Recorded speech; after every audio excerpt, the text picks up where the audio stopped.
سبق و مشکل الفاظ کے معنی بتائیے، سمجھائیے اور تختہ تحریر پر لکھیے۔ آپ کی آسانی کے لیے چند الفاظ اور ان کے معنی ذیل میں پیش کیے جا رہے ہیں۔ انتہائی، بہت زیادہ، غمگین، اداس، دل بھرانا، جذباتی ہو جانا، اگرچہ یہ جذباتی ہو جانا بھی پوری طرح صحیح طور پر دل بھرانے کی وضاحت نہیں کرتا۔ مطلب دل بھرانا وہ کیفیت ہے کہ آپ جذبات میں آ کر رونے کے قریب آ جائیں، وہ ہے کیفیت جس کو آپ کہتے ہیں دل بھرایا۔ تجسس، جاننے کی خواہش، کیوریوسٹی، معلق، لٹکا ہونا۔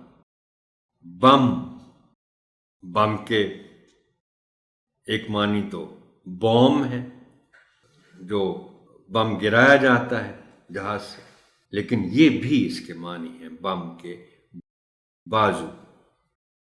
تانگے کا بم ہوتا ہے، ریڑھی کا بم ہو سکتا ہے۔ تگودو، کوشش، رواں کانپنا، نہایت خوف زدہ ہونا۔ رواں الگ سے اگر آپ اس کے معنی دیکھیں لغت میں تو یہ جو جسم پر چھوٹے چھوٹے بال ہوتے ہیں، آپ اگر خوف کی حالت میں ہوں، بہت زیادہ خوشی کی حالت میں بھی ہوں، لیکن خاص طور پر آپ ایکسائٹمنٹ میں ہوں، تو یہ جو چھوٹے چھوٹے بال ہیں ان کو رواں کہتے ہیں۔ رواں کانپنا، بہت زیادہ خوف زدہ ہو جانا۔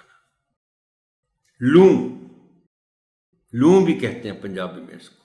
آپ نے ایک مشہور ایک گیت سنا ہوگا، میں اس کی مثال دے دیتا ہوں۔ یہ بچوں کو نہیں بتانا آپ نے، صرف آپ کے لیے ہے کہ وہ ہے نا کہ کدیا مل رانجھن یار وے، میرے لوں چیخ پکار وے۔ وہ روں جو ہے وہ دراصل رواں ہے۔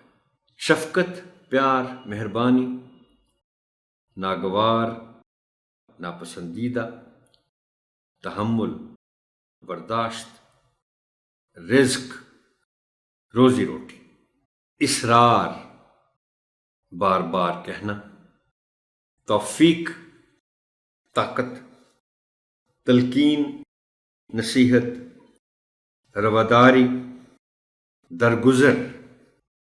مطلب کسی چیز کو جو آپ کو پسند نہیں آئی، آپ اس پہ چپ رہے، اس کو نظر انداز کر دیا، تو اسے کہتے ہیں درگزر کرنا، اور اس کے لیے لفظ ہے رواداری۔